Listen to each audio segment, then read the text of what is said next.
Bismillahirrahmanirrahim. Assalamualaikum warahmatullahi wabarakatuh. Innal hamdalillah nahmaduhu wa nasta'inuhu wa nastaghfiruh wa na'udzu billahi ta'ala min syururi anfusina wa min sayyiati a'malina. May yahdihillahu fala mudilla lahu wa may yudlil fala hadiya lahu. Asyhadu an la ilaha illallah wahdahu la syarika lah jalla anisyabihi wal mathili wal kuf'i wan nadhir. Wa asyhadu anna Muhammadan abduhu wa rasuluh wa safiyuhu wa khaliluh wa khiratuhu min khalqih wa aminuhu ala wahyih arsalahu rabbuhu rahmatan lil alamin wa hujjatan alal ibadi ajma'in fahadallahu ta'ala bihi minad dalalah wa bassara bihi minal jahalah wa kaththara bihi ba'dal killah wa aghna bihi ba'dal ailah. Wassalawatullah wassalamu alaihi wa ala alihi at-tayyibin wa ashabihil wiril mayamin mattasalat aynun binadhar wa wa'at udhunun bi khabar wa sallama tasliman katsira. Ibu-ibu yang dirahmati Allah Subhanahu wa taala, alhamdulillahirabbil alamin, kita panjatkan puji syukur atas nikmat yang Allah berikan kepada kita semuanya, dan salawat serta salam kita haturkan pada Rasulullah sallallahu alaihi wasallam. Allahumma shalli ala Muhammad wa ala ali Muhammad. Bagaimana keadaan, sehat, Bu? Alhamdulillah. Belum terjangkit ya? Belum ya. Mudah-mudahan jangan ya.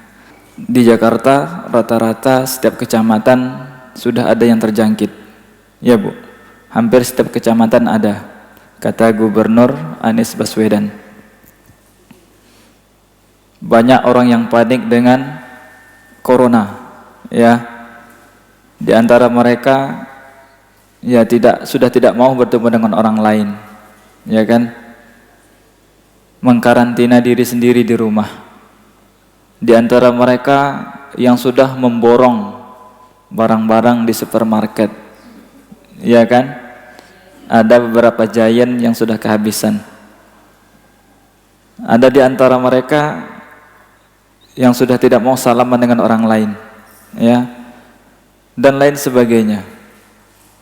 Ini ketakutan-ketakutan yang semacam ini menurut saya agak sedikit lebay, ya, Bu. Sampai salaman aja sampai seperti itu, ya. Padahal salaman tersebut menggugurkan dosa, ya. Kata Rasulullah SAW, barang siapa yang bertemu kemudian bersalaman, tasofah, maka dosa di antara mereka akan digugurkan oleh Allah selagi mereka masih berjabat tangan seperti itu, ya. Ini sudah tidak mau menggugurkan dosa, ya. Lebih takut kepada penyakit daripada kepada dosa, ya. Padahal banyak sekali hal-hal yang lebih menakutkan daripada COVID-19 tersebut, ya. Kata Syekh Sudes di dalam Twitter, beliau mengatakan penyebab kita kematian karena corona itu cuma 1%, Bu. Sedangkan 100% kita pasti mati, ya. Penyebab yang lainnya 100%, sedangkan karena corona itu cuma 1%, ya. Jadi kenapa kita harus terlalu takut kepada COVID-19 tersebut, ya.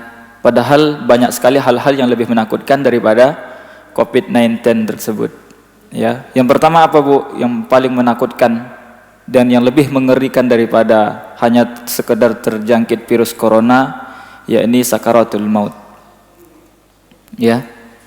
Kena nggak kena kita dengan virus corona, walaupun kita kena, tetap sakaratul mautnya sama.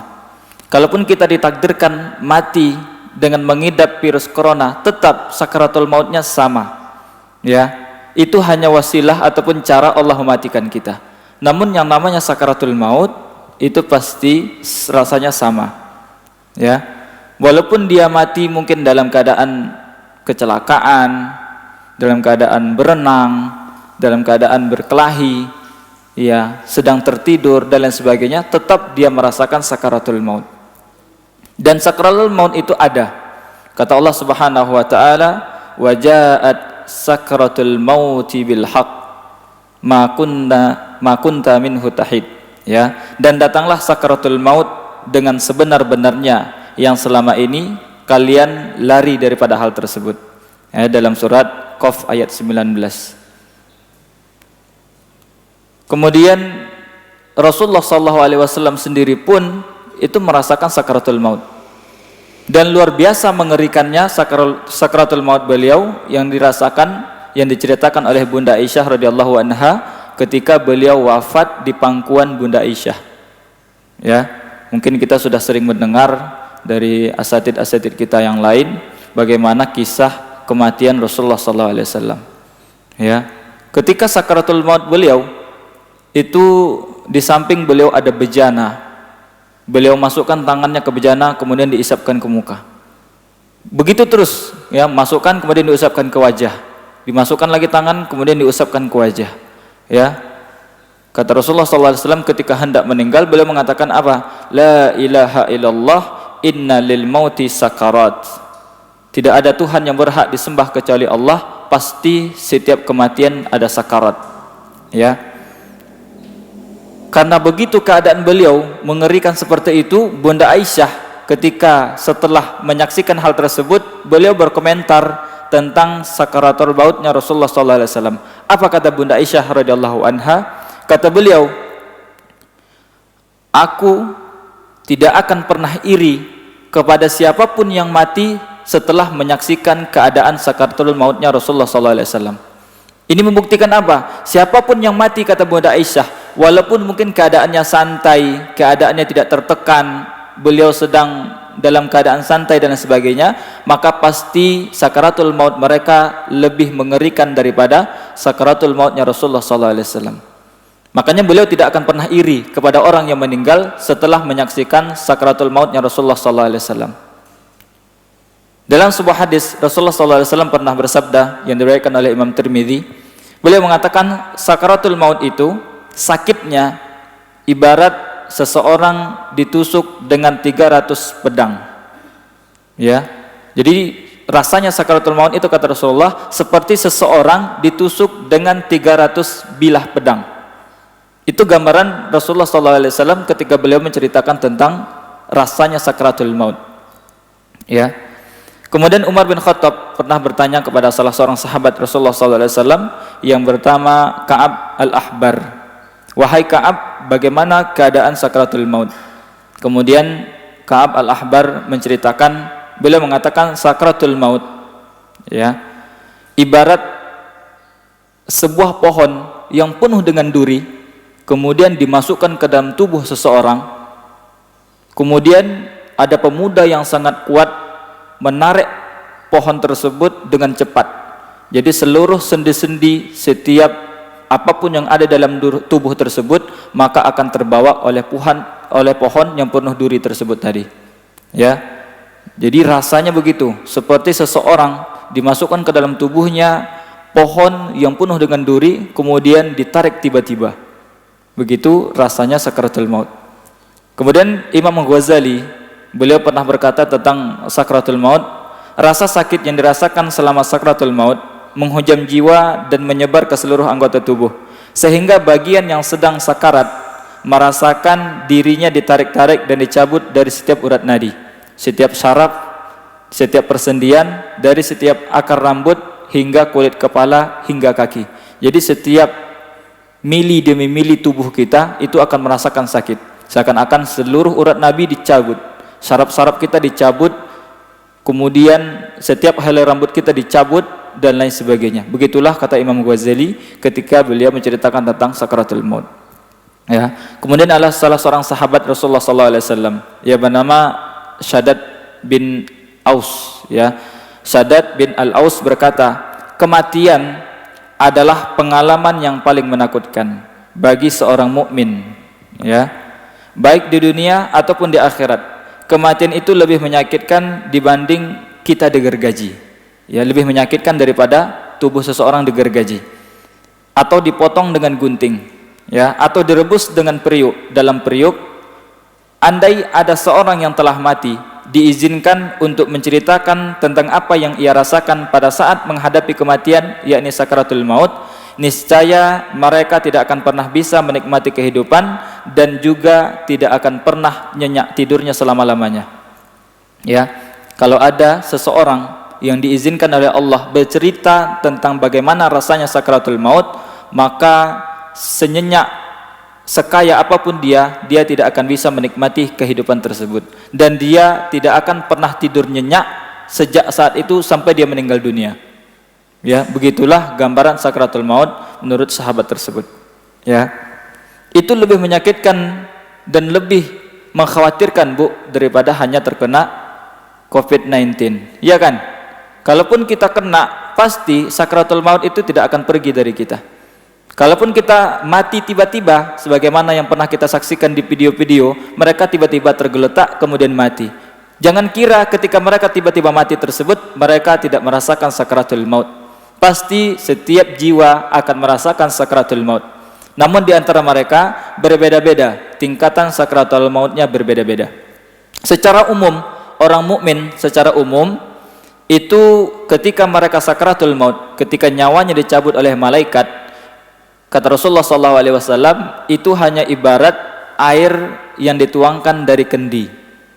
Mudah, Bu, ya, hanya mengeluarkan air dari kendi, itu mudah sekali. Itu gambaran umum. Tapi ada hadis yang mengatakan untuk orang kafir dan orang fasik yang mereka banyak melakukan dosa kepada Allah, itu sakaratul mautnya sangat berat. Ya, mungkin bisa jadi yang tadi disabdakan oleh Rasulullah, yang diceritakan oleh para sahabat, itu salah satu di antara ciri sakaratul mautnya orang-orang kafir dan orang-orang fasik. Ya. Namun kita sebagai umat Islam oleh Allah Subhanahu wa taala diberikan ada beberapa amalan yang apabila kita rutin dan istiqomah melakukan amalan tersebut, maka Allah akan ringankan sakaratul maut kita. Ya. Di antaranya yang pertama doa. Sebagaimana Rasulullah SAW mengajarkan doa, Allahumma hawin alaina fi sakaratil maut. Ya Allah, permudahlah sakaratul mautku. Ini diperbanyak membaca doa ini, Bu. Kemudian doa yang lain, Rasulullah pernah mengajarkan, a'udzubika ayyatakhabbatana syaitan indal maut. Aku berlindung kepada Allah dari gangguan setan ketika aku mati. Jadi ketika seseorang sudah hendak meninggal dunia, maka syaitan akan datang kepadanya, mengajarkan, membisiki, tentunya adalah perbuatan-perbuatan dosa. Makanya Rasulullah mengajarkan ketika kita hendak meninggal dunia, dari sekarang banyak-banyak berdoa. Ketika kita hendak sakaratul maut kelak, kita dihindarkan dari godaan syaitan. Ya, mungkin ibu-ibu pernah mendengar bagaimana salah seorang ahli ibadah yang dia ibadah luar biasa. Ya, setiap hari beribadah, sholat sunnah tidak pernah ditinggalkan, saum sunnah terus dikerjakan. Pokoknya seorang ahli ibadah digoda oleh salah seorang warga di situ, ya. Kemudian dia menitipkan adiknya perempuan.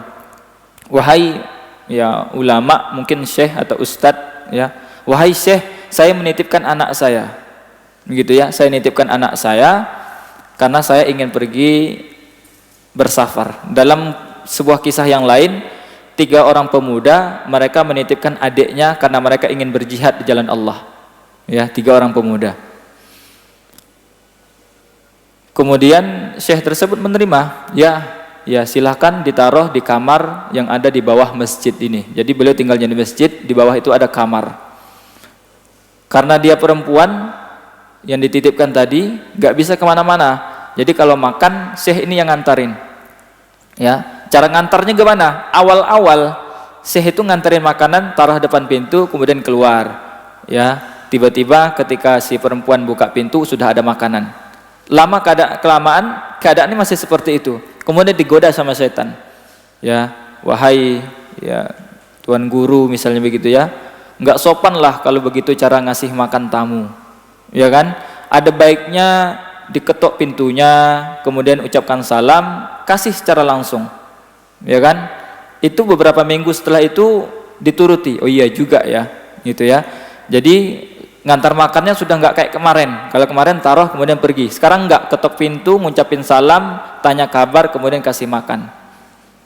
Kemudian lama-kelamaan setan datang lagi, goda lagi. Wahai Tuan Guru, kayaknya nggak baik. Sudah lama dititipkan tapi nggak saling kenal. Ada baiknya kenalan dulu, ya kan? Tanya kesehariannya kegiatan apa, kemudian sekolah di mana dan sebagainya. Iyalah, ya. Kemudian digoda, dia menuruti bisikan setan tersebut. Kemudian ngasih makannya sudah masuk ke dalam sambil ngobrol-ngobrol, ya kan? Kemudian lama-kelamaan setan datang lagi.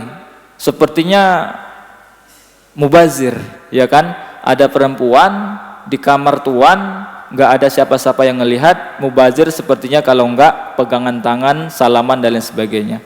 Ya, diikuti lama-kelamaan, nauzubillah terjadi yang tidak diinginkan. Ternyata perempuan tersebut, mohon maaf, digauli kemudian hamil. Ya, setelah hamil ini orang 3 beradik jihadnya lama. Selama kurun waktu yang sangat lama, ternyata perempuan tersebut melahirkan seorang anak. Kemudian setan datang lagi, nggak cukup sampai di situ. Wahai Tuan, sebentar lagi kakak-kakaknya pulang dari perang. Kalau kamu ketahuan dia punya adik, maka kamu akan dibunuh dan lain sebagainya. Maka kata setan tersebut, ada baiknya kamu bunuh dua-duanya, kemudian kamu kubur. Nanti kamu bilang saja, selama jihad adik mereka meninggal dunia. Selesai, ya kan? Selesai. Kemudian dituruti juga, seorang ulama, seorang alim dituruti, kemudian dibunuh dua-duanya, dikubur di bawah tempat tidur yang ada di kamar itu tadi, ya kan? Datang 3 beradik ingin ngambil adiknya, kemudian apa jawabannya? Adik kalian meninggal karena penyakit, kuburannya ada di sana, ya kan? Sang pemuda karena dia terkenal dengan alim, ulama, percaya, ya sudahlah, kalau memang itu takdir Allah, kami percaya. Beberapa malam setelah itu mereka bermimpi, 3-tiganya mimpinya sama, ya, bahwa adik mereka dibunuh, punya bayi dibunuh, kemudian dikuburkan di bawah tempat tidurnya yang ada di ruang tamu tadi. Sama-sama mimpinya 3-tiganya sama. Jadi penasaran bareng-bareng, kemudian dilihat, ternyata benar. Kemudian si alim tadi dia kabur, lari ke hutan, kemudian tertangkap. Ya, tertangkap, kemudian mengendak digantung, dihukum mati. Sampai di situ setan, ternyata nggak sampai di situ. Kata setan ketika dia ingin dipenggal kepalanya, ingin dibunuh, kata setan, kamu ikuti saya, kamu sujud kepadaku, nanti pasti akan saya bebaskan. Ya, kamu sujud kepadaku, nanti pasti akan aku bebaskan. Ternyata benar, karena sudah kepepet, kemudian dia sujud kepada setan. Setelah itu dia dibunuh, mati dalam keadaan murtad, ya. Awalnya ulama, begitu ya. Jadi ketika mati pun hendak mati, seorang ulama pun itu didatangi oleh setan, ya. Dia akan membisiki sesuatu yang syirik dan lain sebagainya. Jadi makanya Rasulullah mengajarkan, aku berlindung kepada Allah ketika sakratul maut dari godaan setan. Ini yang pertama, Bu, untuk menghadapi sakratul maut. Hendaknya kita perbanyak doa supaya setan tidak mengganggu dan supaya Allah mudahkan sakratul maut kita. Ya, supaya Allah jadikan sakratul maut kita sebagaimana secara umum kata Rasulullah, seorang mukmin sakratul mautnya seperti hanya mengeluarkan atau menuangkan air dari kendi.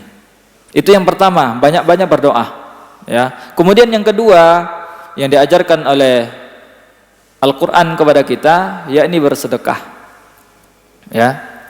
Imam Ibnu Qayyim ketika beliau menafsirkan atau berkomentar tentang surat Munafikun ayat yang ke-10, ketika orang telah meninggal dunia kemudian ingin dikembalikan sebentar untuk bersedekah, fa asaddaqu wa akum minas shalihin, ya. Beliau berkomentar, kenapa orang yang sudah mati ingin dikembalikan oleh Allah bukan untuk salat, bukan untuk berjihad, bukan untuk menyantuni anak yatim, bukan untuk membuat keluarga bahagia, bukan untuk puasa sunnah dan lain sebagainya. Kenapa orang yang telah meninggal dunia minta waktu sesaat hanya untuk bersedekah? Ya, kemudian Imam Ibnu Qayyim mengatakan ada beberapa alasan. Yang pertama, karena sedekah sangat meringankan sakaratul maut. Jadi orang yang banyak bersedekah, sakaratul mautnya akan diperingan oleh Allah Subhanahu wa taala. Ya. Banyak jalan sedekah. ada anak yatim kiri kanan, ada orang miskin, ya, pemulung dan lain sebagainya. Ya, banyak sekali. Itu manfaat sedekah meringankan sakaratul maut. Kemudian yang kedua kata beliau, sedekah itu adalah lampu yang paling terang di dalam kuburan. Jadi kalau kita banyak bersedekah, kelak dalam kuburan kita akan ada sedekah yang menemani berupa cahaya yang sangat terang. Ya. Kemudian yang selanjutnya kata beliau, pintu surga yang paling luas, yang paling besar adalah pintu sedekah. Ya, pintu surga itu kan banyak, ada pintu sholat, pintu jihad, tetapi yang paling luas adalah pintu sedekah. Kemudian selanjutnya, tanda ibadah seseorang diterima ketika dia gemar bersedekah. Ya, jadi ciri orang yang amal ibadahnya diterima oleh Allah ketika dia rajin bersedekah, gemar bersedekah. Ya, kemudian selanjutnya kata beliau, paling sulit, ya, menghadapi hisab adalah harta. Ya, karena harta ditanya dari dua pertanyaan, kau dapatkan dari mana, kemudian kau gunakan untuk apa. Makanya sebelum hisab tersebut susah, lama dan lain sebagainya, maka gunakan harta tersebut untuk bersedekah di jalan Allah. Itulah beberapa fadilah sedekah paling tidak ketika Imam Ibnu Qayyim menjelaskan kenapa seseorang yang telah meninggal dunia ingin dikembalikan hanya untuk bersedekah kepada Allah Subhanahu wa taala. Ya. Depan kita sendiri ada sedekah makanan. Alhamdulillah. Ya, siang nanti ada sedekah makan siang. Ya kan? Kemudian ada sedekah kameramen. Ada sedekah listrik. Ya kan? Ada sedekah apa? Makan siang ustadz misalnya, minum ustadz, kue ustadz, ya kan? Itu akan dihitung pahala yang sangat besar dan insya Allah kalau kita ikhlas itu akan meringankan sakaratul maut kita, ya, dan lain sebagainya. Jadi zaman sekarang untuk sedekah itu nggak susah, Bu. Banyak jalannya, ya, banyak jalannya. Mudah-mudahan Allah Subhanahu wa taala menganugerahkan kepada kita harta yang berkah, yang dengan harta tersebut kita mudah bersedekah di jalan Allah Subhanahu wa taala, ya. Kemudian yang ketiga untuk mempermudah kita sakratul maut, yakni berbakti kepada kedua orang tua. Ya. Kisah yang sangat masyhur, walaupun beberapa ahli hadis berpendapat kisah tersebut dhaif, tetapi maknanya sangat luar biasa, tentang Alqamah. Ya, mungkin ibu-ibu pernah mendengar kisah tentang Alqamah, seorang yang rajin beribadah, tetapi ketika dia sakaratul maut sulit sekali mengucapkan la ilaha illallah. Ya, dia ahli ibadah, Bu, rajin ibadah, ya, melaksanakan ibadah-ibadah itu sangat rajin sekali, tetapi ketika sakaratul maut sulit sekali mengucapkan la ilaha illallah. Ya, Kemudian istri Alqamah datang kepada Rasulullah, wahai Rasulullah, suami saya sedang sakit parah, sepertinya sakaratul maut, tapi susah mengucapkan la ilaha illallah. Ya, padahal janji Allah melalui lisan Rasulullah, barang siapa yang akhir perkataannya la ilaha illallah, dakhalal jannah, maka dia pasti akan masuk surga. Ini seorang ahli ibadah, tetapi susah mengucapkan la ilaha illallah di akhir hayatnya. Istrinya datang pada Rasulullah, mengadu pada Rasulullah, kemudian Rasulullah mengutus beberapa orang sahabat untuk datang ke rumah Alqamah. Benar nggak kejadian tersebut? Ya, salah seorang di sana ada Bilal bin Rabah. Wahai Bilal, ya, dengan para sahabat yang lain, saksikan benar nggak cerita istri Alqamah tersebut? Ya, kata Bilal, datang kemudian ngadu pada Rasulullah, benar wahai Rasulullah, Alqamah sedang menjerit kesakitan, dia tidak bisa mengucapkan la ilaha illallah. Sudah dibimbing oleh sahabat-sahabat yang mulia, tetapi tidak bisa mengucapkan la ilaha illallah. Ya. Kemudian Rasulullah bertanya kepada Bilal dan sahabat yang lain, apakah Alqamah punya ibu? Ya, apakah Alqamah punya ibu? Kata mereka, iya. Baiklah, kabarkan kepada beliau, kata Rasulullah, aku akan datang kepada beliau, ya Rasulullah akan datang kepada ibunya.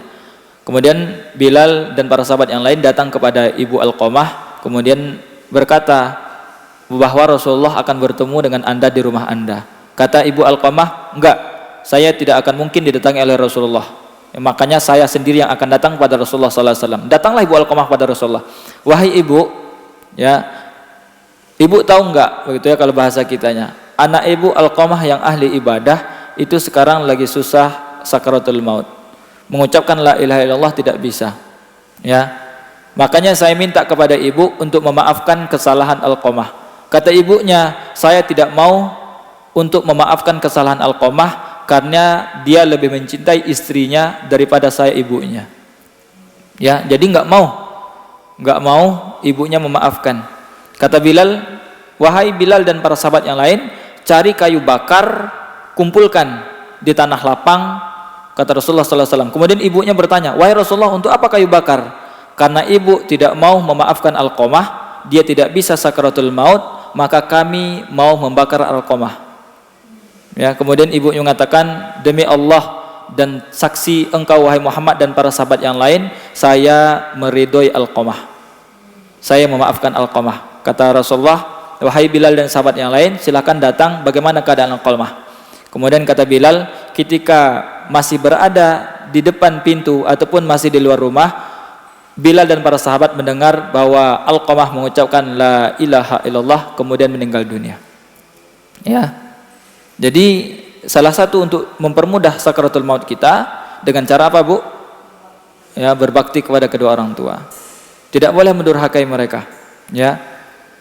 Perintah untuk berbakti kepada kedua orang tua itu disejajarkan dengan perintah taat kepada Allah. Ya. Disejajarkan dengan Allah setelah perintah untuk taat kepada Allah, untuk bertauhid kepada Allah, maka perintah yang kedua adalah berbakti kepada kedua orang tua. Wa qada rabbuka alla ta'budu illa iyyah wa bil walidaini ihsana. Ya, Allah tetapkan jangan kalian mensyirikkan Allah dan kepada kedua orang tua hendaklah kalian berbuat baik. Ya, tapi sekarang orang durhaka caranya beda dari zaman dulu, Bu. Kalau orang dulu durhakanya terang-terangan, kadang-kadang marah, ya kadang-kadang bentak-bentak dan sebagainya. Tapi zaman sekarang ada durhaka tersembunyi namanya. Ibunya sudah tua, umur 70 tahun, anaknya kerja di kantor, suaminya kerja di kantor, kemudian cucu dititipkan ke ibunya. Padahal saat-saat itu waktu mereka untuk menuntut ilmu, waktu mereka untuk fokus ibadah, tetapi dititipkan cucu seperti pembantu. Ini durhaka tersembunyi namanya. Banyak orang nggak sadar. Oh, ibu saya ridho kok. Mereka nggak mungkin menolak.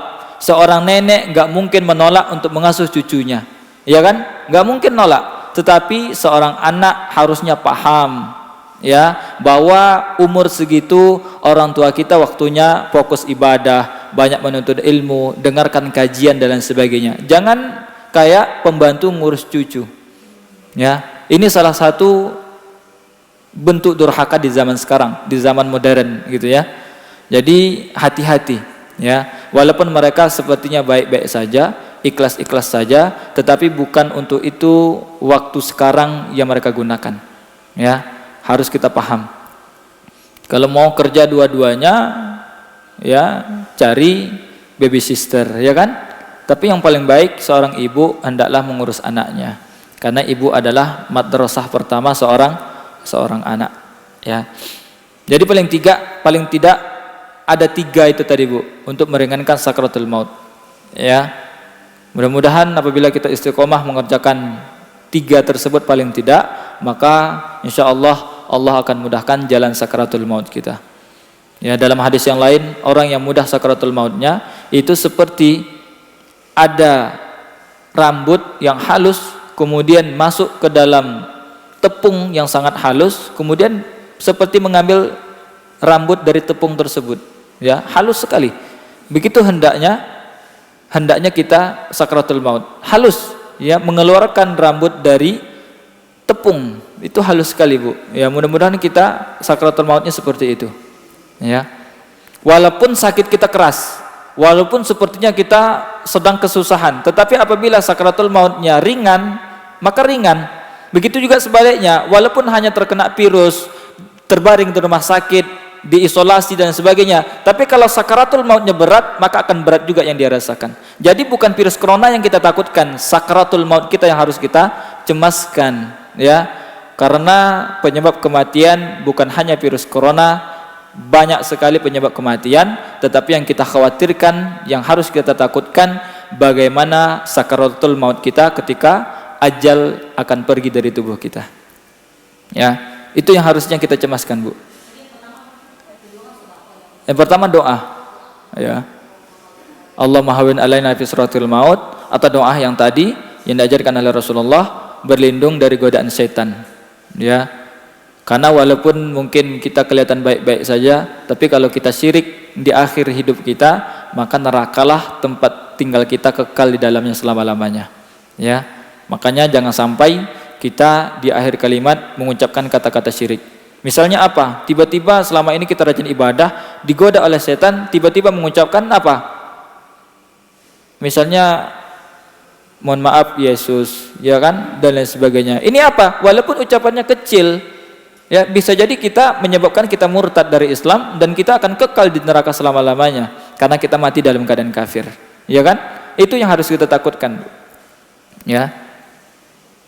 Jadi jaga apapun penyakit kita, apapun penyebab kematian kita, walaupun salah satunya virus corona. Ini bukan kita terlalu berani, bukan, Bu.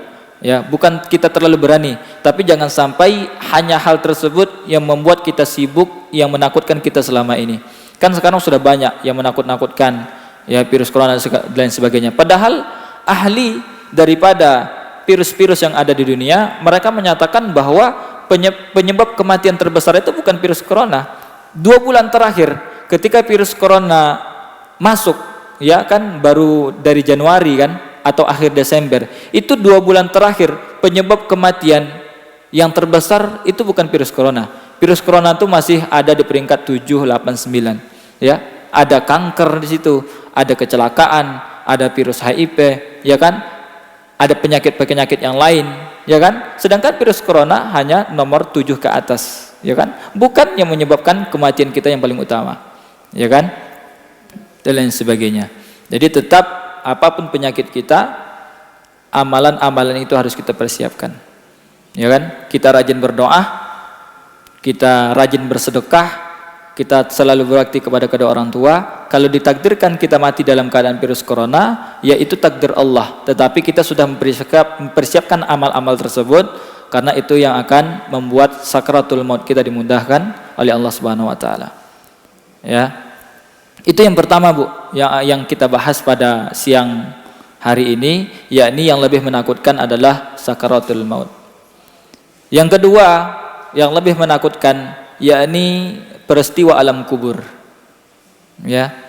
Peristiwa alam kubur. Ini saya bukan nakut-nakutin, Bu, tetapi ini yang harus kita takutkan daripada hanya sekedar virus seperti itu. Ya. Bagaimana caranya? Kenapa ketika datang virus kita sudah bersiap-siap?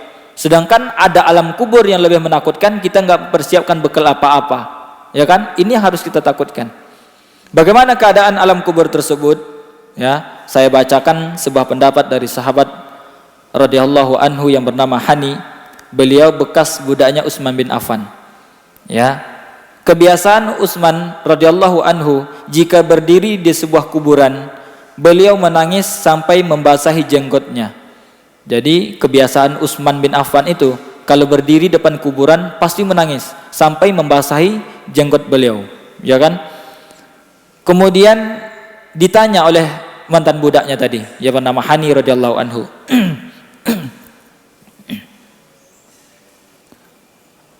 Disebutkan tentang surga dan neraka, tetapi engkau tidak menangis, wahai Amirul Mukminin. Ya, ketika bercerita tentang surga dan neraka, beliau tidak menangis. Ya, namun engkau menangis dengan sebab ini, yakni melihat kuburan. Mengapa engkau tidak menangis?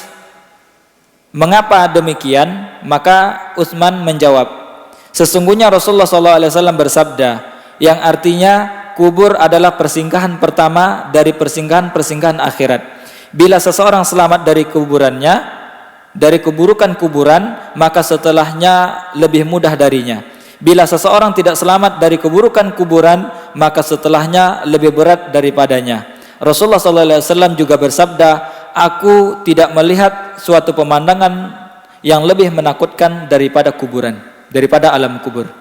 Jadi Rasulullah itu belum pernah melihat ataupun mendengar ataupun dapat wahyu dari Allah sesuatu yang lebih menakutkan daripada alam kubur.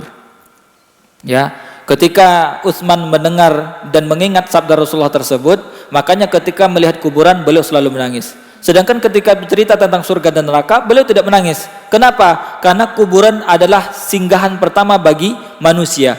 Kalau dia aman di dalam kuburan, maka akan lebih aman setelah itu. Maksudnya kalau dia sudah aman di kuburan, dia aman dari fitnah kubur, maka dia akan lebih mudah untuk menghadap fitnah yang namanya padang mahsyar, hisab, sirat, ya, dan lain sebagainya. Tetapi apabila seseorang tidak selamat dari fitnah kubur atau siksa kubur, maka pasti ujian-ujian setelah itu lebih tidak selamat lagi. Ya, ini kata Rasulullah SAW yang diriwayatkan dari kisah Utsman bin Affan radhiyallahu anhu. Bagaimana keadaan alam kubur tersebut? Ya, bagaimana keadaan alam kubur tersebut? Bahwa alam kuburan itu penuh dengan kegelapan. Ya. Berapa meter alam kubur, Bu?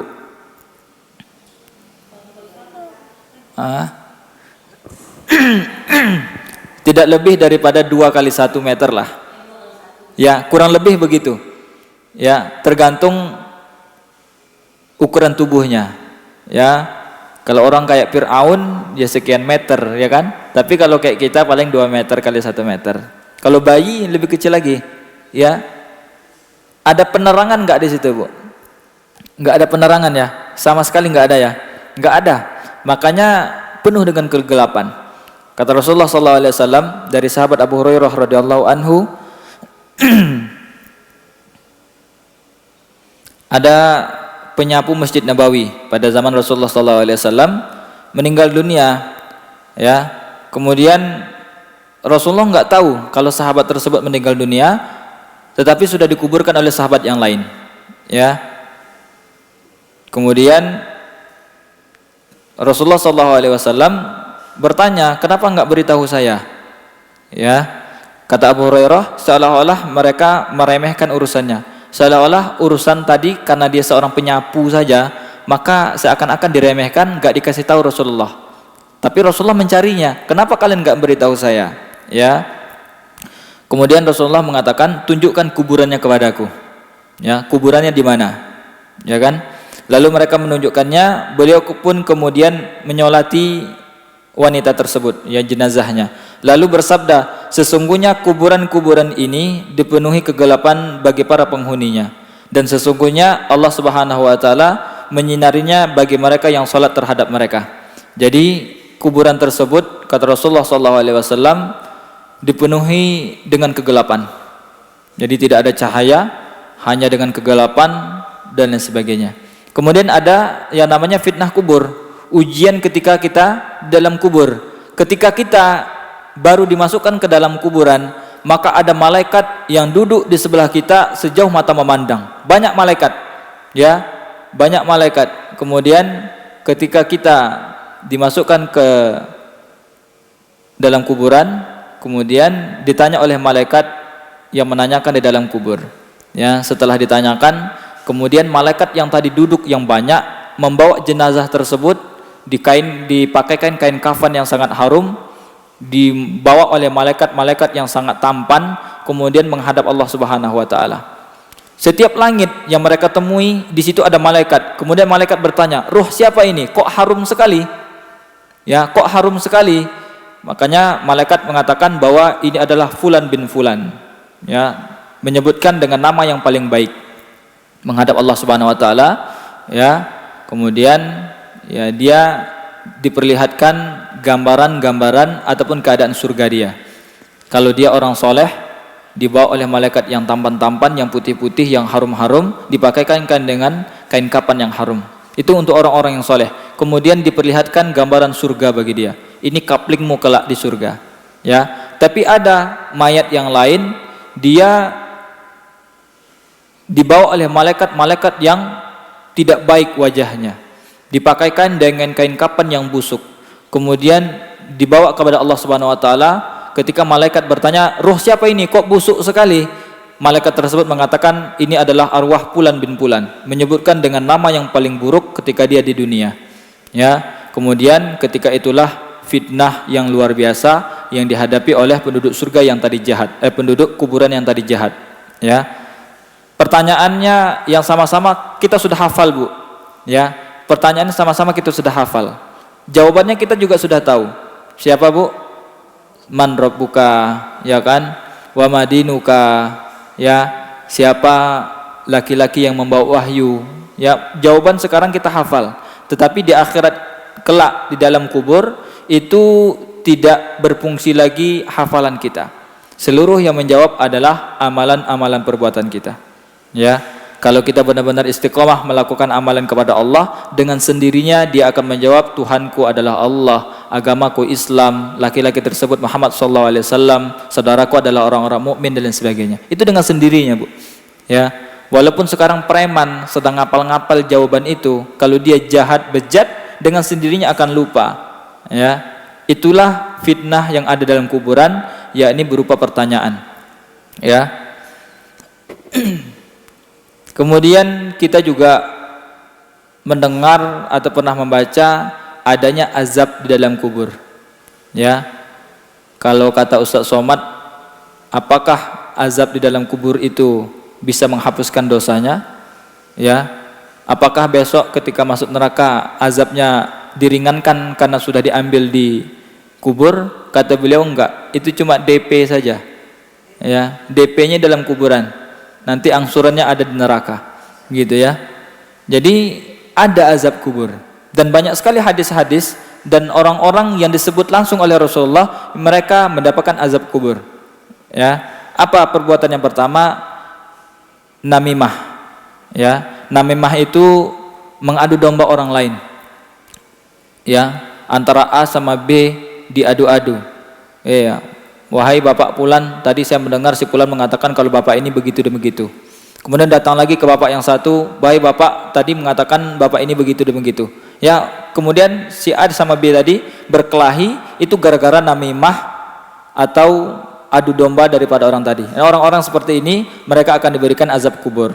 Kemudian selanjutnya kata Rasulullah, orang yang tidak menutup diri dari berbuang hajat.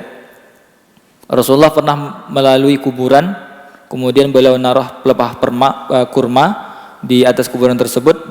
Ditanya oleh para sahabat, sesungguhnya dua orang yang ada di dua kuburan ini mereka sedang diazab. Saya berdoa kepada Allah, selagi pohon kurma ini belum mengering, maka azab mereka diringankan. Ya. Ini kata Rasulullah SAW. Jadi intinya apa? Intinya bahwa orang yang ada dalam kubur itu sedang diazab. Salah satu dari perbuatan mereka bukan dosa besar kata Rasulullah. Mereka hanya tidak menutup diri dari berbuang hajat. Ya, ketika mohon maaf buang hajat, kalau sekarang kan dah banyak WC umum, Bu, ya. Insya Allah sudah tertutup. Tapi ada, mohon maaf, supir-supir taksi, supir-supir angkot, tukang ojek pengkolan, ketika mereka buang air itu di sembarang tempat. Dilihat orang-orang lain, itu aurat yang dilihat. Orang-orang seperti ini mereka akan mendapatkan azab kubur. Ya, mereka akan mendapatkan azab kubur. Kemudian selanjutnya ugulul, ya, orang yang mengambil harta rampasan perang. Ya. Ghanimah rampasan perang, mereka mencurinya, tidak dibagikan terlebih dahulu tapi sudah ngambil. Ya kan? Kemudian selanjutnya orang-orang yang suka berdusta. Orang-orang suka berdusta mereka akan mendapatkan azab kubur. Kemudian selanjutnya orang-orang yang paham Al-Quran tetapi tidak mengamalkan isi kandungan Al-Quran tersebut. Yang selanjutnya orang yang berzina, kemudian pemakan riba, kemudian mayit yang ditangisi oleh keluarganya. Ya, jadi mayit kata Rasulullah dia diazab dengan tangisan keluarganya. Semakin kuat tangisannya meratap-ratap, maka mayit yang ada dalam kuburan dia akan disiksa oleh Allah Subhanahu wa taala. Ya, sampai berhenti. Jadi tangisan tersebut membuat mereka diazab. Itu kalau mereka tidak pernah memberitahu sebelumnya.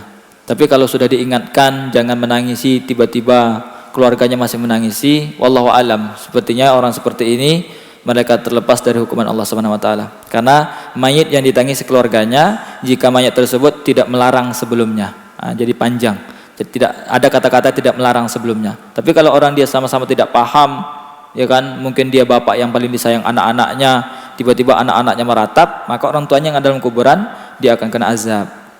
Ya. Itu tentang kuburan, Bu. Ya, saya rasa ketika mendengar ini ya lupalah bagaimana kengerian corona, ya kan? Karena ada ternyata yang lebih mengerikan, yakni kehidupan di alam kubur. Ya. Bagaimana amalan-amalannya yang harus kita persiapkan dari sekarang? Jangan hanya kita persiapkan takut dari virus corona, tapi harus kita persiapkan amalan-amalan untuk menghadapi sesuatu yang lebih mengerikan, yakni alam kubur tersebut. Ya. Ibnu Taimiyah rahimahullah, ini saya bacakan panjang, kalau ibu nyalin juga nggak sempat, ya kan? Saya bacakan, ibu dengar saja. Ibnu Taimiyah rahimahullah berkata dengan mengutip hadis Abu Hurairah radhiyallahu anhu yang diriwayatkan oleh Abu Hatim dalam sahihnya. Sesungguhnya orang mati dapat mendengar suara langkah kaki orang-orang yang pergi meninggalkannya. Jadi ketika kita masih di atas kuburan, mereka bisa mendengar langkah kita. Ya.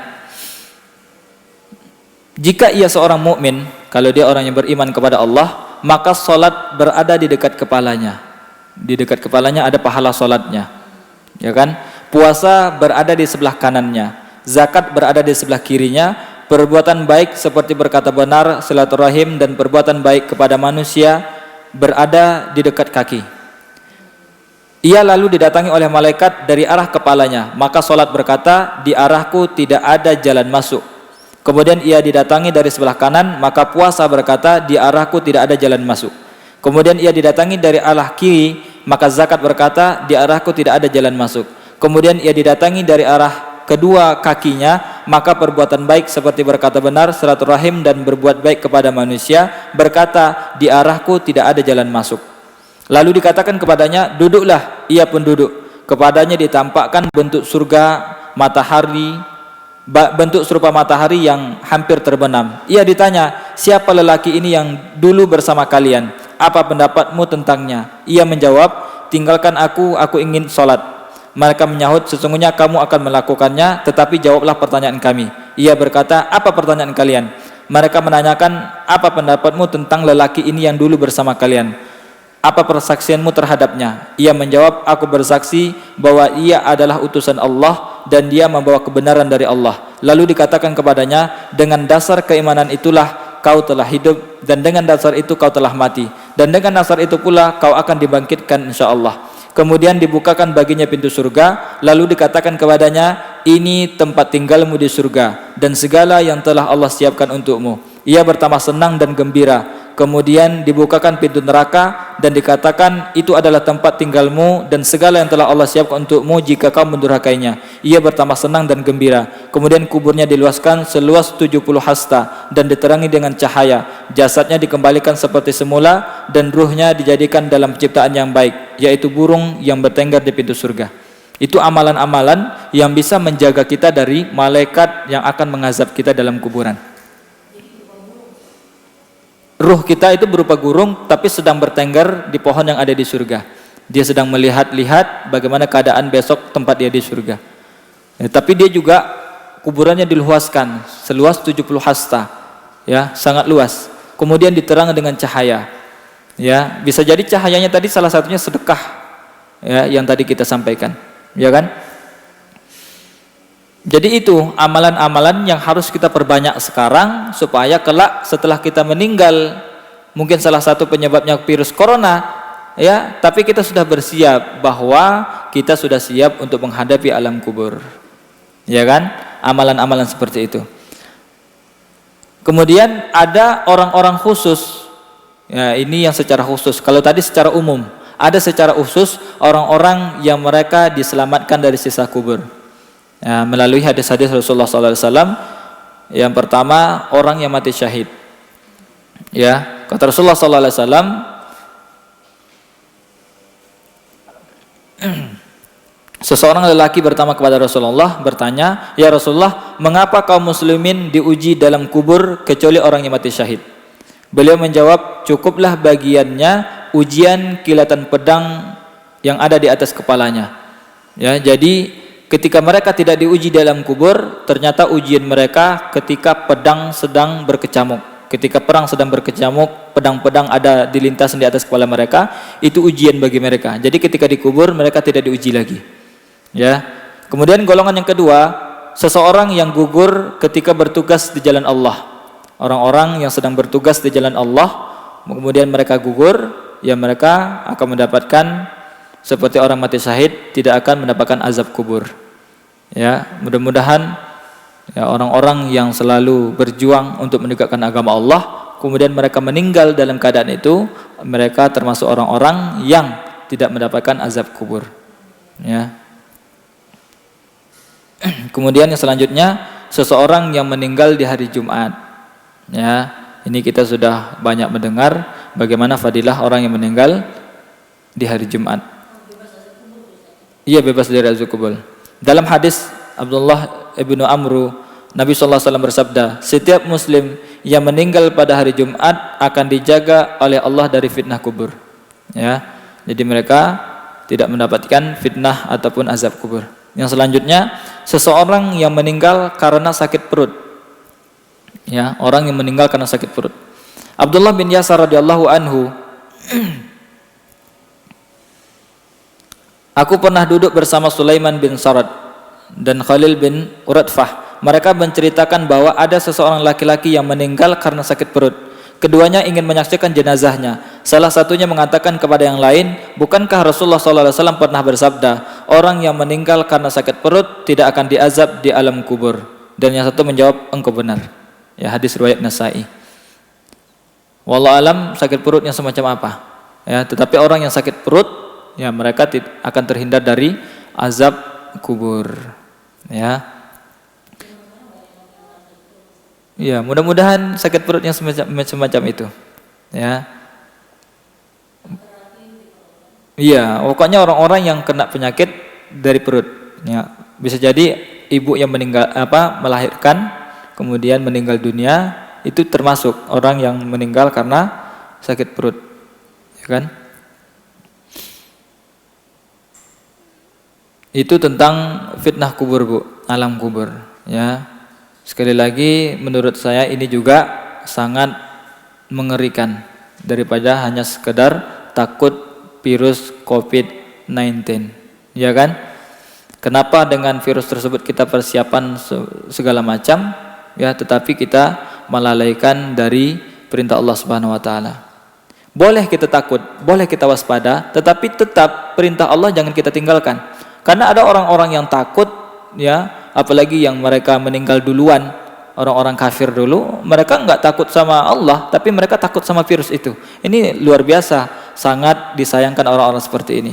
Masa kita orang Islam juga harus sama dengan mereka, ya kan? Kita harusnya orang Islam, memang kita tidak terlalu berani dengan virus tersebut, ya kan? Karena dia tidak kelihatan dan efeknya juga luar biasa. Tetapi bukan itu yang kita takutkan, ya kan? Sebelum kita tidak diberikan kesempatan lagi untuk tobat kepada Allah dengan misalnya terjangkit virus tersebut, maka masih ada waktu bagi kita untuk persiapkan bekal sebanyak-banyaknya. Bekal dari menghadapi syaratul maut, bekal dari amalan-amalan untuk menyelamatkan kita dari siksa kubur, ya.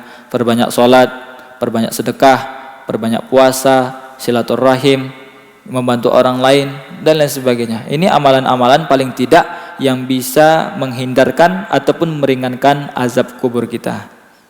Ya. Katanya betul, ya.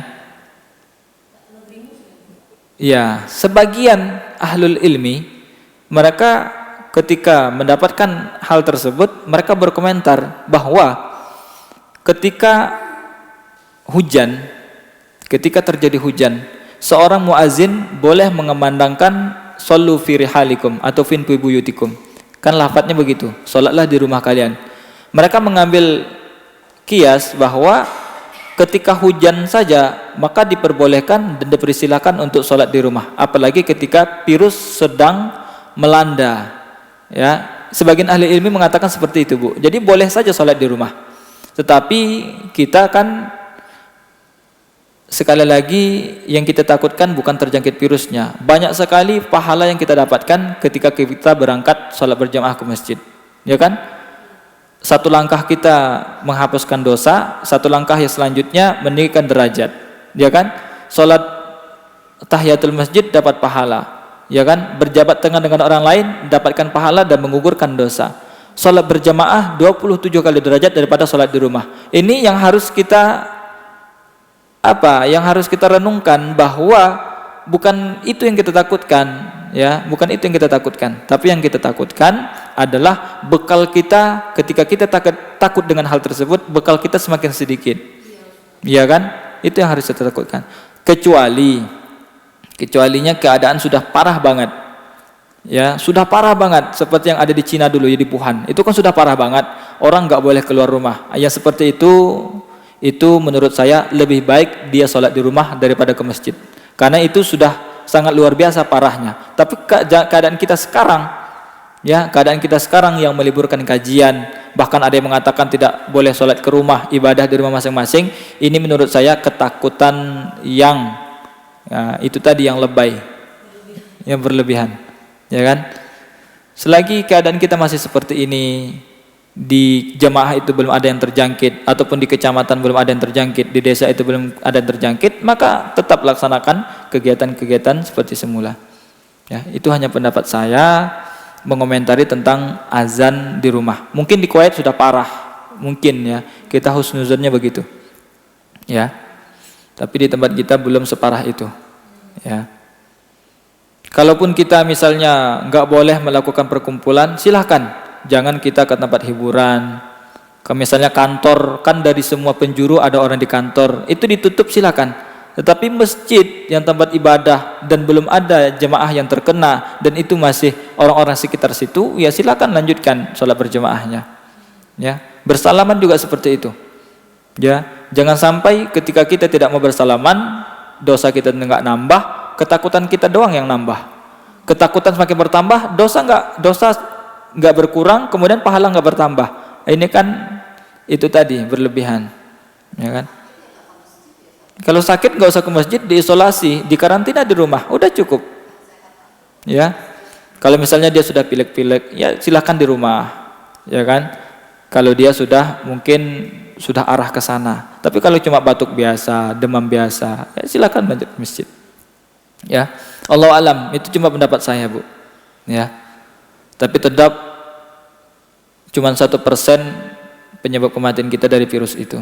Ya, sedangkan 100% yang lain kita tetap akan dimatikan oleh Allah. Apapun penyebabnya. Ya. Yang harus kita waspadakan, yang harus kita khawatirkan, ternyata ada hal-hal yang lebih mengerikan. Sakaratul maut, siksa kubur, yang selanjutnya padang mahsyar, itu juga mengerikan, Bu.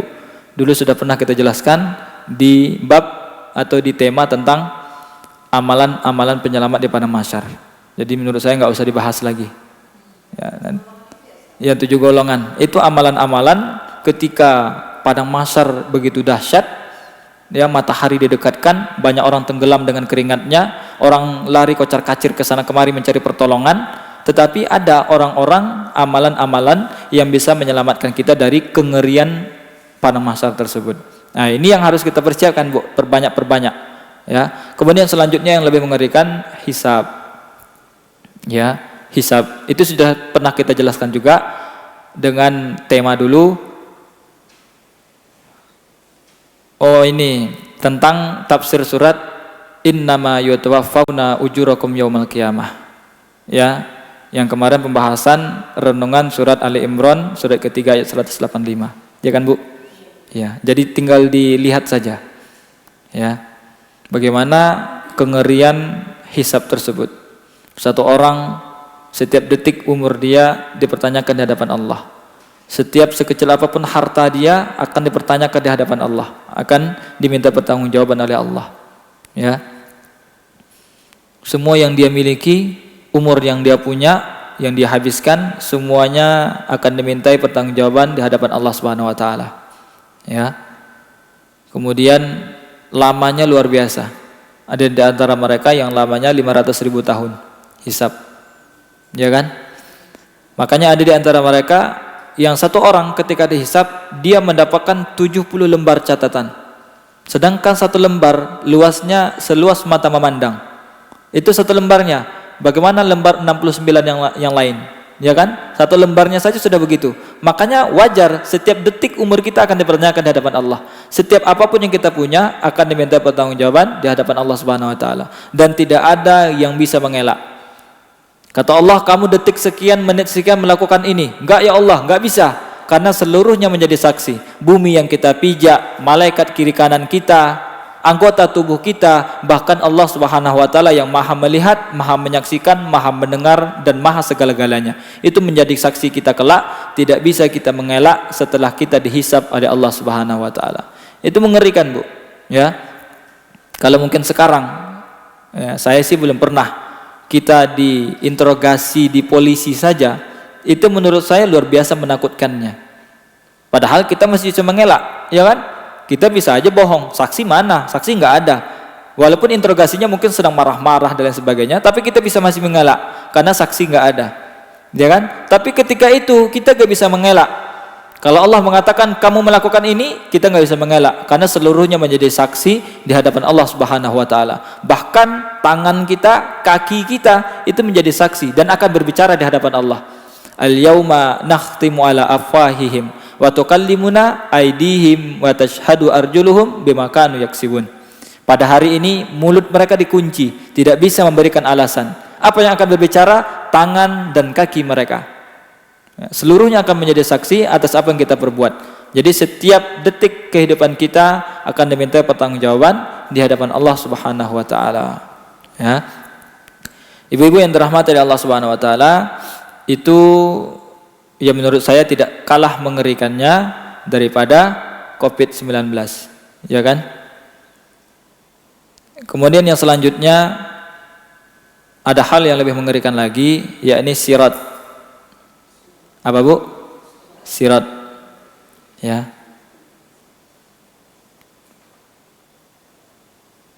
Yakin nggak, Bu, sirat itu ada?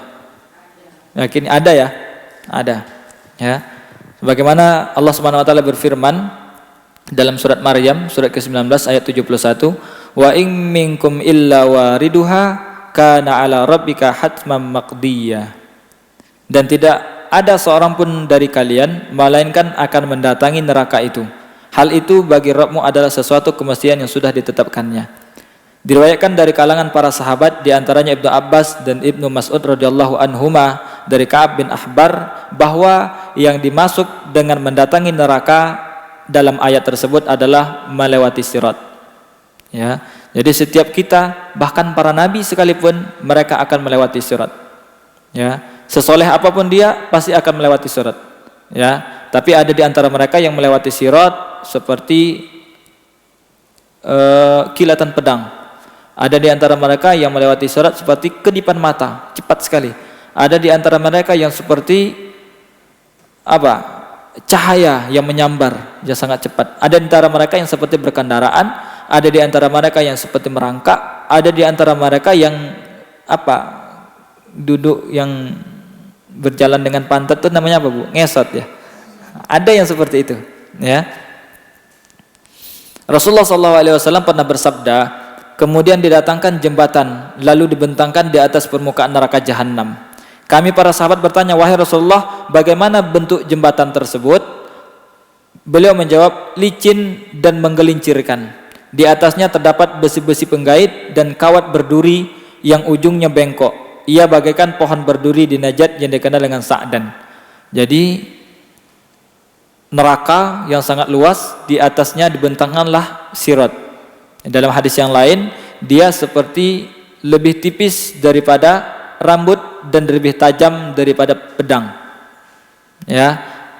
Kemudian dibentangkan di atas neraka. Makanya banyak orang yang dikait dengan pohon-pohon tadi, dengan besi-besi tadi, banyak mereka yang terjatuh ke dalam neraka. Ibu-ibu silakan lihat pohon Sa'dan itu bagaimana bentuknya. Itu pohon tinggi besar, duri, semua pohonnya berduri. Itu yang akan menjadi pengait-pengait kelak ketika orang sedang meniti sirat. Ya, sudah di bawahnya neraka, sudah dia tipis, lebih tipis daripada rambut, dan dia lebih tajam daripada pedang. Dan ada pengait-pengait yang akan mengait orang yang sedang melintasi tersebut dan akan dimasukkan ke dalam neraka. Ya. Sifat-sifat sirat tersebut Yang pertama, kalau kita baca beberapa hadis Rasulullah SAW, sifatnya yang pertama dia licin, ya. Banyak orang yang lewat di atasnya terpeleset. Sudah dia licin, ada pula pengait-pengait tadi. Kemudian sifat sirat tersebut dia menggelincirkan, ya. Jadi para ulama mengatakan bahwa arti menggelincirkan tersebut itu seperti kita melintas tali, tapi talinya nggak tegang, Bu. Jadi dia ke kiri, ke kanan, ke kiri, ke kanan. Jadi banyak orang yang jatuh. Ini maksud menggelincirkan. Kemudian di kiri kanan sirat tersebut terdapat pengkait yang sangat banyak dan berduri. Ya, ada pengait-pengaitnya. Jadi orang yang sedang melintas, sedang meniti sirat tersebut dikait-kait. Makanya banyak orang yang terjatuh ke dalam neraka. Ya. Kemudian sifatnya mudah terpeleset dan mudah tergelincir. Ya, karena adanya pengait-pengait tadi. Kemudian sifat yang selanjutnya, sirat itu terbentang di atas neraka. Jadi di bawahnya api, ya kan? Ada pengait-pengait yang sangat besar dan sangat tajam berupa besi-besi, ya. Jadi banyak yang tergelincir, terjatuh, kemudian langsung masuk ke dalam neraka jahanam. Kemudian halus. Jadi sirat itu halus, lebih halus daripada rambut, tapi tidak mudah putus, Bu. Nggak akan putus, walaupun sangat tipis, tapi dia tidak akan putus, ya. Kemudian menyulitkan, jadi sulit sekali orang yang melintasi sirat tersebut. Makanya para nabi ketika mereka berada di dekat sirat tersebut, mereka berdoa, ya Allah selamatkan umatku, umatku.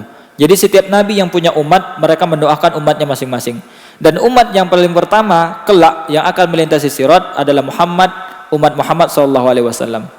Ya, jadi kita yang lebih dahulu untuk melintasi sirat tersebut. Nah, ibu-ibu yang dirahmati Allah Subhanahu Wa Taala, kemudian bagaimana kondisi manusia ketika melewati sirat tersebut? Bagaimana kondisi dan keadaannya? Ya. Dari beberapa hadis yang kita baca, bisa kita simpulkan bahwa yang pertama, ketika manusia melewati sirat tersebut, ada amanah dan rahim, ya, ar-rahim menyaksikan mereka. Ini menunjukkan betapa pentingnya amanah dan silaturahim. Jadi, ketika kita melewati sirat, itu ada amanah dan ada rahim yang menyaksikan. Jadi orang yang melewati sirat tersebut disaksikan oleh amanah dan rahimnya. Mereka malu sendiri kalau mereka selama di dunia pernah berkhianat dengan amanah. Mereka malu dengan amanah. Mereka juga malu sendiri ketika mereka disaksikan oleh rahim atau silaturahim mereka.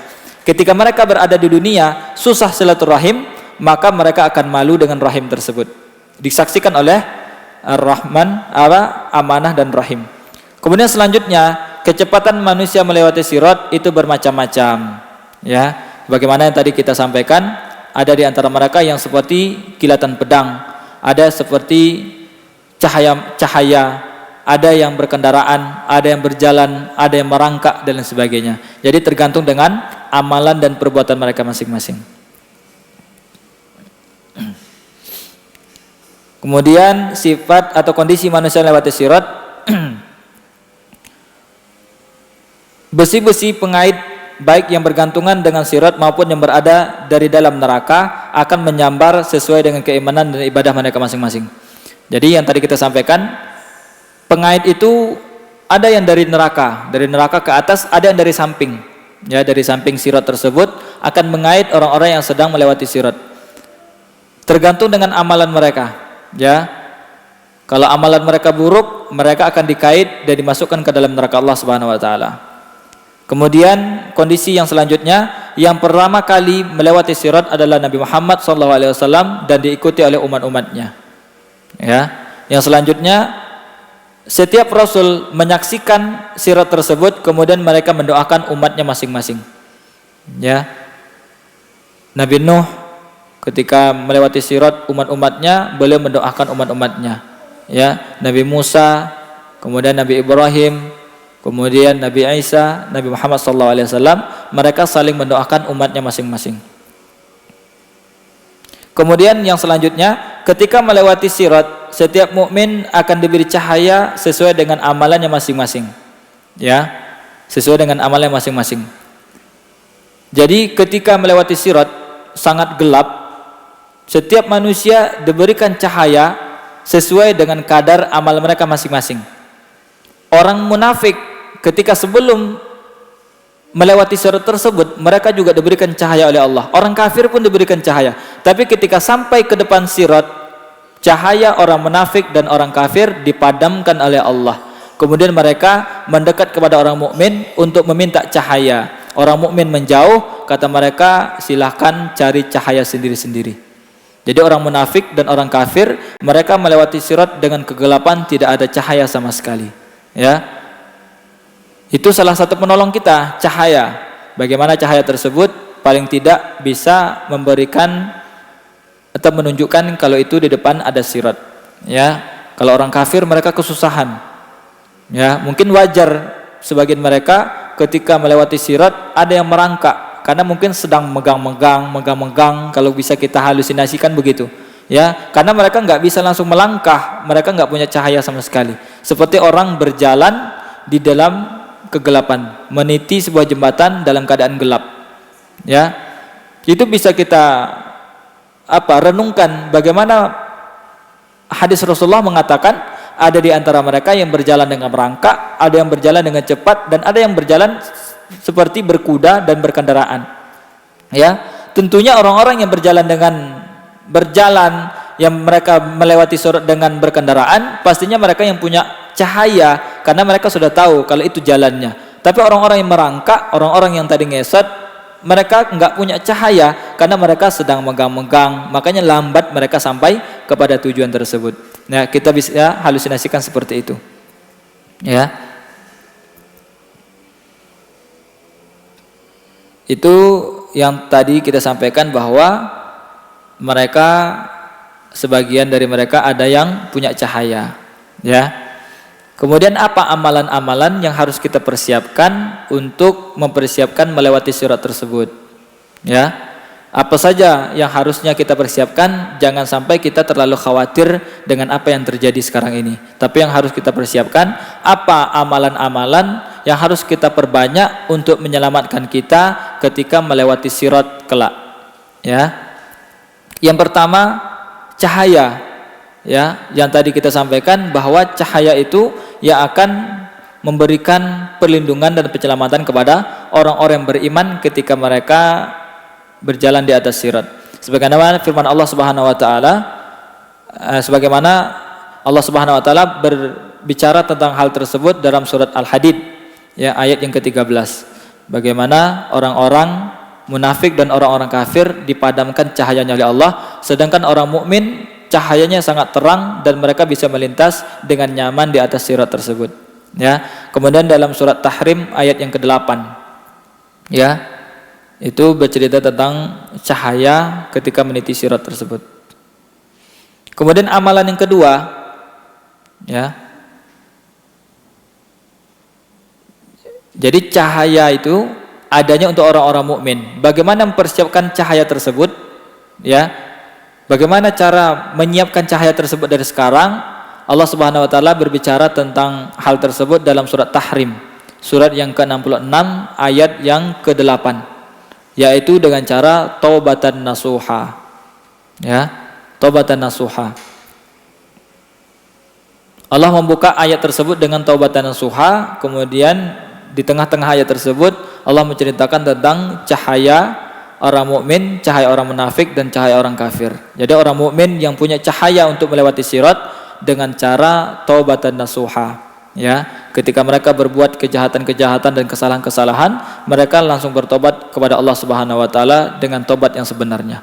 Kemudian yang kedua, yang bisa menyelamatkan seseorang dari sirat, bisa memudahkan dia berjalan di atas sirat, yakni melindungi kehormatan seorang mukmin.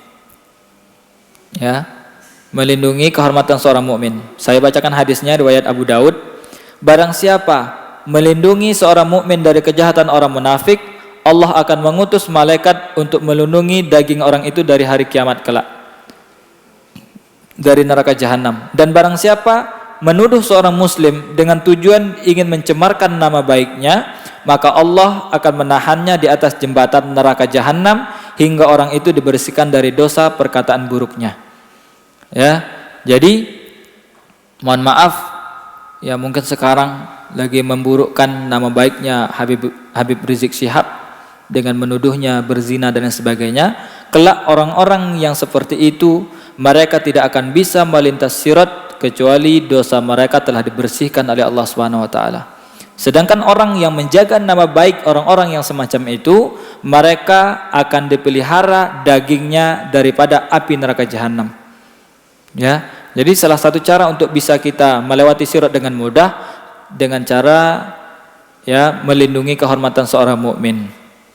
Ya, jadi orang-orang yang selama ini menghina ataupun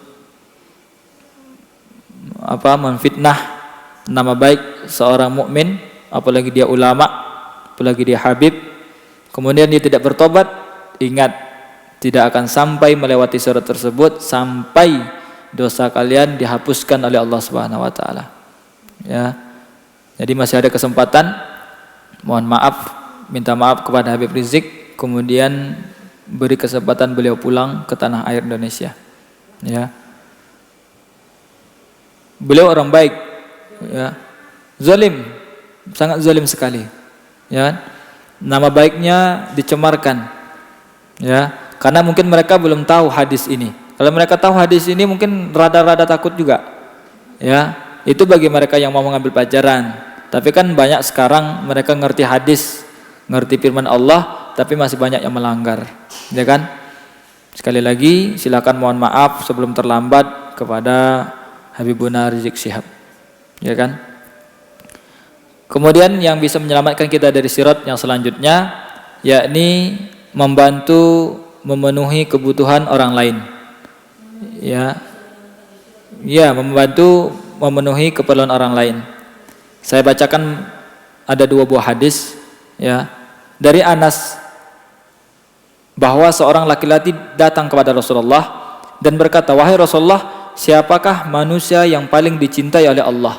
Kemudian Rasulullah menjawab, manusia yang paling dicintai oleh Allah ialah yang membahagiakan seseorang muslim, mengatasi kesulitannya, membayar hutangnya atau menghilangkan rasa laparnya, serta berjalan bersama saudaraku untuk satu keperluan lebih aku cintai daripada aku beriktikaf sebulan penuh.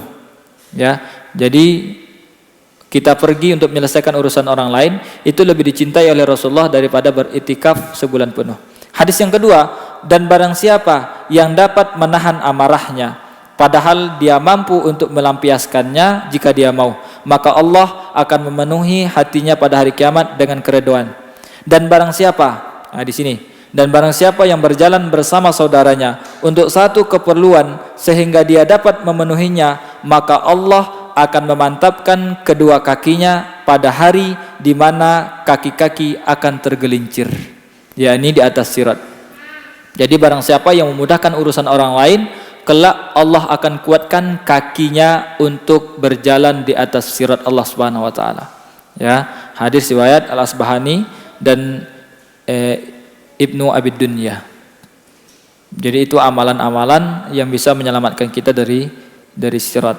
Ya, itu yang harus kita persiapkan. Bekal-bekal yang seperti itu yang harus kita perbanyak, Bu. Jangan takut, kemudian kita nggak mau beribadah, lupa dengan bekal-bekal, ternyata ada yang lebih menakutkan daripada hal tersebut. Ya. Ibu-ibu yang dirahmati oleh Allah Subhanahu wa taala, kemudian perkara yang menakutkan yang selanjutnya, dan ini yang menurut saya yang terakhir, yakni adalah apa kira-kira, Bu? Neraka. Ya. Sakratul maut, kemudian kubur, padang mahsyar, hisab, sirat, neraka. Nah, ini lebih menakutkan, ya. Bukan karena kita menceritakan ini kemudian takut, kemudian ya cukup sampai situ takut, kemudian tidak berbuat apa-apa. Tidak, kita takut dengan hal tersebut untuk mempersiapkan supaya ketika orang sedang kesusahan menghadapinya, kita dipermudah oleh Allah dengan persiapan-persiapan yang kita siapkan sekarang ini. Ya, neraka juga bisa kita hindari, bisa kita menghindari neraka. Bagaimana Rasulullah menceritakan tentang keadaan neraka, kita bisa menghindari neraka tersebut. Ya. Bagaimana keadaan neraka? Saya bacakan beberapa sifat neraka. Ya, saya sampaikan bahwa orang yang masuk neraka adalah orang yang paling rugi. Dan itu adalah kerugian yang paling rugi. Ya, kerugian yang sangat dahsyat. Kata Allah Subhanahu wa taala dalam surah Zumar ayat ke-15. Katakanlah sesungguhnya orang-orang yang rugi ialah orang-orang yang merugikan diri mereka sendiri dan keluarganya pada hari kiamat. Ingatlah yang demikian itu adalah kerugian yang nyata. Ya, yakni orang-orang yang merugikan diri dan keluarganya dengan memasukkan diri mereka dan keluarga mereka ke dalam api neraka Allah Subhanahu wa taala. Itu kerugian yang paling rugi. Ya. Kemudian sifat yang selanjutnya, neraka adalah tempat yang paling buruk. Ya, innaha sa'at mustaqarra wa muqama. Sesungguhnya neraka jahanam itu seburuk-buruk tempat menetap dan tempat kediaman. Dalam surat Furqan ayat ke-66. Ya. Jadi neraka adalah tempat yang paling buruk. Yang selanjutnya, panasnya api dunia dibandingkan dengan panasnya neraka itu hanya 1:70 api dunia ini. Ya, mungkin ibu-ibu yang pernah masak kemudian kena api atau kebakar tangannya, atau orang yang pernah kebakaran badannya, itu hanya 1:70 dari panasnya api neraka. Ya, hanya per 70 saja, Bu. Ya, kompor ibu-ibu yang apinya hijau, ya kan, yang cepat masak kalau pakai kompor itu hanya 1:70-nya saja dari api neraka.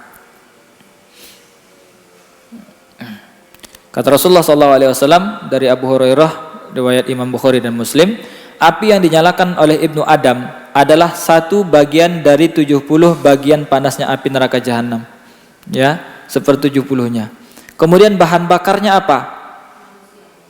Bahan bakarnya adalah batu dan manusia. Dalam surat Tahrim ayat yang ke-6, kata Allah Subhanahu wa taala, ya ayyuhalladzina amanu qu anfusakum wa ahlikum nar wa quduhan nas wal hijarah. Bahan bakarnya adalah manusia dan batu. Ya. Jadi ada yang mengatakan bahwa batu itu alat yang dibakar, tapi alat bakarnya, bahan bakarnya adalah manusia, karena di dalam manusia itu banyak lemak. Ya, makanya batu bisa menyala dengan lemak yang ada di manusia tersebut. Jadi dua-duanya kena bakar dan dua-duanya menyala. Batu menyala, manusia juga menyala. Ya, bagi orang-orang kafir, mereka akan kekal selama-lamanya seperti itu, menyala, terbakar, diazab dan sebagainya. Ya. Kemudian neraka tersebut adalah dalam sekali, sangat dalam. Nggak ada yang bisa naik ke atasnya, menyelamatkan diri, kabur gitu nggak ada. Ya, kata Rasulullah SAW, Abu Hurairah bercerita ketika beliau bersama dengan Rasulullah, kami pernah bersama Nabi SAW. Tiba-tiba beliau mendengar seperti suara benda jatuh ke dasar. Nabi SAW bertanya, tahukah kalian suara apa itu? Kami menjawab, Allah dan Rasulnya lebih mengetahui. Beliau bersabda, ini adalah batu yang dilemparkan ke neraka sejak 70 tahun yang lalu dan sekarang baru mencapai dasarnya. Jadi batu, Bu, itu berat kan? Itu dijatuhkan 70 tahun baru nyampe ke dasarnya. Itu dalamnya neraka. Ya. Luar biasa, sangat dalam sekali. 70 tahun dunia. Karena Rasulullah bercerita ketika itu masih hidup dan para sahabatnya. Itu dalam, Bu, ya. Walaupun hitungan dunia 70 tahun itu dalam sekali. Batu loh ya, kalau kapas mungkin masih sangat ringan. Ini batu. Wallahu alam. Ya, yang melempar siapa Allahu alam. Tapi Rasulullah tiba-tiba mendengar sesuatu yang jatuh, kemudian bertanya, kira-kira bunyi apa itu? Ya, para sahabat mengatakan Allah dan Rasulnya tahu. Iya, para sahabat dengar. Para sahabat mendengar. Ya, ketika itu kami bersama dengan Rasulullah mendengar sesuatu yang jatuh. Rasulullah bertanya, suara apa kira-kira itu? Ya kan otomatis para sahabat dengar. Allah dan Rasulnya beritahu. Kata Rasulullah, itu adalah suara batu yang dijatuhkan ke dalam neraka sejak 70 tahun yang lalu, sekarang baru sampai ke dasarnya. Ini menandakan bahwa neraka sekarang sudah ada, ya kan? Sudah diciptakan dan sudah ada. Dalilnya surga neraka uiddat lil muttaqin, itu surga sudah ada Wa uiddat lil kafirin itu neraka dan sudah ada. Ya, bahasanya uiddat, disediakan. Ya. Jadi ya sebelum Nabi lahir pastinya. Ya. Tapi dengan wahyu beliau tahu kalau sekarang itu kata beliau baru 70 tahunnya. Ya, sudah 70 tahun yang lalu dilemparkan, sekarang baru nyampe. Itu tentunya wahyu dari Allah Subhanahu wa taala untuk menceritakan kepada kita bahwa neraka itu dalam, ya kan? Kemudian bagaimana makanan dan minuman penduduk neraka? Kalau surga kan kemarin kita udah cerita, Bu, tentang kenikmatan-kenikmatan surga, seakan-akan mau mati langsung masuk surga. Ya kan? Sekarang kita ceritakan kebalikannya, neraka. Bagaimana neraka tersebut? Ya. Kata Allah Subhanahu wa taala, minuman penduduk neraka adalah air nanah yang mendidih. Ya, itu minumannya. Nanah yang mendidih itu minuman ahli neraka. Dalam surat An-Naba, surat yang keberapa kira-kira, Bu? 78, ya. Ayat 24 dan ayat 25. La yadzuquna fiha bardaw wala syaraba illa hamima wa ghassaqah. Mereka tidak merasakan kesejukan di dalamnya dan tidak pula mendapat minuman selain air yang mendidih dan nanah. Ya. Jadi mereka diazab dengan dua keadaan. Ada yang airnya sangat panas, jadi nanah yang sangat panas mendidih seperti yang sedang ada di kuali, kata Rasulullah dan hadis yang lain, itu langsung diberikan minuman kepada mereka. Ya. Ada pula mereka yang diuji dengan dingin sekali, sangat dingin, nanah yang sangat dingin, kemudian diberikan minum kepada penduduk neraka. Makanya kata Rasulullah, usus-usus mereka setelah meminum tersebut langsung hancur. Setelah minum nanah yang sangat panas tersebut ataupun nanah yang sangat dingin tersebut, usus mereka langsung hancur. Kemudian dihidupkan kembali. Ususnya dibaikkan kembali, kemudian ketika mereka haus ingin minum, diberikan minum sangat panas lagi, kemudian ya ususnya akan seperti itu terus. Ya. Banyak ayat-ayat yang lain. Kemudian pakaian penduduk neraka. Kalau pakaian penduduk surga kemarin apa, Bu? Ya. Dari emas kan, dari sutra yang sangat tebal dan sangat halus, ya kan? Kalau penduduk surga bagaimana pakaian mereka? Kata Allah Subhanahu wa taala dalam surat Al-Hajj, surat yang keberapa, Bu? 22 ayat 19 sampai dengan ayat 21. Maka orang kafir akan dibuatkan untuk mereka pakaian-pakaian dari api neraka. Disiramkan air yang sedang mendidih ke atas kepala mereka. Dengan air itu dihancur luluhkan segala apa yang ada dalam perut mereka dan juga kulit mereka, dan untuk mereka cambuk-cambuk dari besi. Jadi dipakaikan pakaian dari api neraka, kemudian disiramkan dengan air yang mendidih ke tubuh mereka, ya hancurlah tubuh-tubuh mereka. Ya. Kemudian bagaimana siksaannya? Siksaan yang paling ringan saja. Ya, enggak usah yang paling berat. Yang paling ringan saja bagaimana?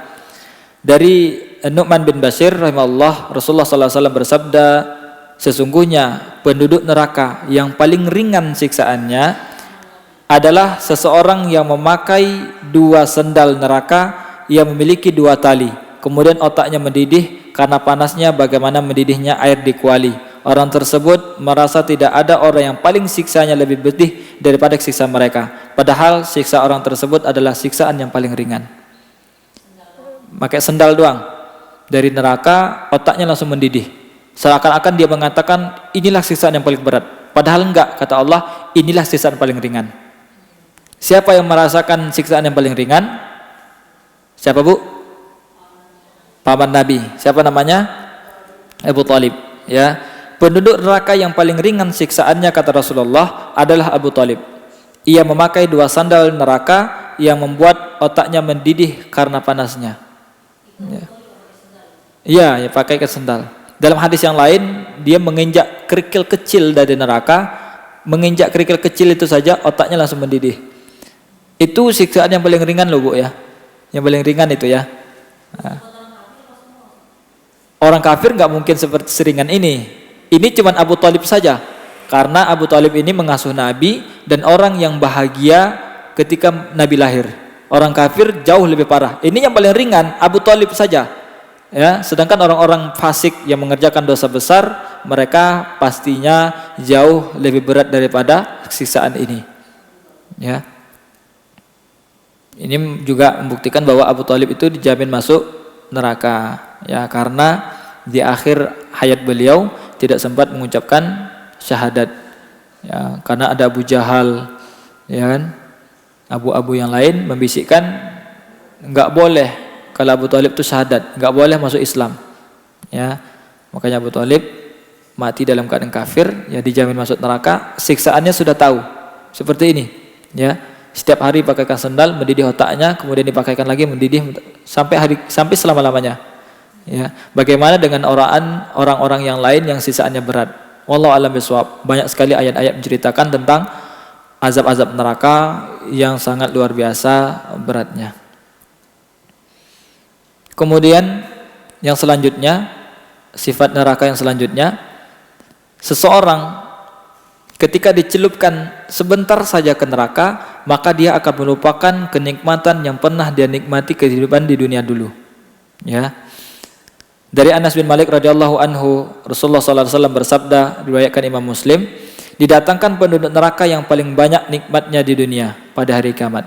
Jadi orang yang paling banyak nikmat di dunia, orang yang paling kaya. Menurut saya kita nggak masuk lah, ya. Saya lihat tipe-tipenya nggak masuk. Soalnya masih banyak orang yang lebih kaya daripada kita, Bu.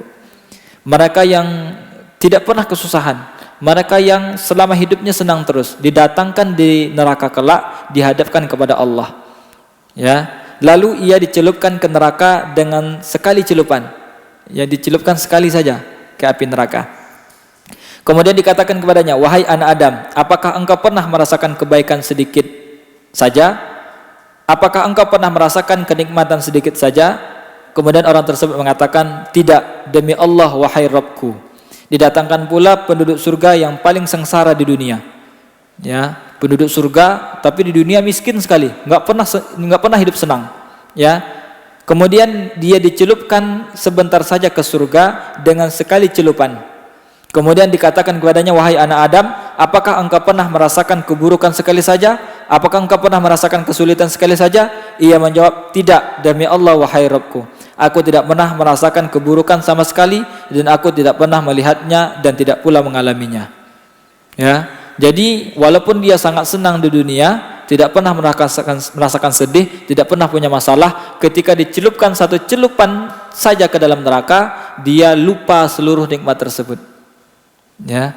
Jadi neraka itu penghancur seluruh kenikmatan, ya. Begitu juga dengan orang yang ada di surga, ketika dia hidup di dunia susah, ya, miskin, mungkin miskin daripada yang miskin, nggak punya apa-apa, tapi karena dia bertakwa dimasukkan ke dalam surga. Ditanya, kamu pernah sengsara nggak? Enggak, sedetik pun saya nggak pernah, mengalami saya nggak pernah. Dia lupa kalau dia dulu pernah sengsara yang sangat luar biasa. Tapi ketika diberikan surga, dia lupa selama-lamanya, karena surga adalah kenikmatan yang sangat luar biasa yang diberikan oleh Allah Subhanahu wa taala, ya. Ibu-ibu yang dirahmati oleh Allah Subhanahu wa taala, untuk amalan-amalan yang menyelamatkan di neraka itu banyak sekali. Banyak sekali, ya kan? Bisa mungkin di searching di Google apa saja amalan-amalan yang menjauhkan dari neraka, ya kan? Itu harus kita jauhkan, ya. Apa saja amalan-amalan yang masukkan ke surga, itu harus kita perbanyak. Ya begitu rumusnya. Kalau kita ingin masuk surga, ya lakukan amalan-amalan yang memasukkan kita ke surga. Kalau kita tidak mau masuk neraka, jauhi amalan-amalan yang memasukkan kita ke neraka Allah Subhanahu wa taala, ya. Mungkin hanya itu yang dapat kita sampaikan. Menurut saya ini jauh lebih mengerikan dari apa yang kita hadapi sekarang ini, ya. Apapun yang menghadap kita, apapun sebab kematian kita, namun tetap mudah-mudahan kita bisa mempersiapkan bekal untuk menjauhi bagaimana mengerikannya sakaratul maut, bagaimana mengerikannya azab kubur, bagaimana di padang mahsyar, bagaimana di yaumul hisab, bagaimana di titian sirat, dan bagaimana di neraka Allah Subhanahu wa taala. Selagi masih ada umur, masih kita persiapkan. Jadi takutlah kepada hal-hal tersebut. Sedangkan sebab-sebab kematian memang kita takut, tetapi kita tidak bisa lari dari yang namanya kematian tersebut. Kita tutup dengan doa kifaratul majelis. Subhanakallahumma bihamdika asyhadu an la ilaha illa anta astaghfiruka wa atubu ilaik. Sekali lagi terima kasih atas perhatian dan mohon maaf apabila ada kekurangan dari apa yang saya sampaikan. Semua kelebihan hanya milik Allah dan kekurangan datang dari diri saya pribadi. Wabillahi taufiq wal hidayah. Wassalamualaikum warahmatullahi wabarakatuh.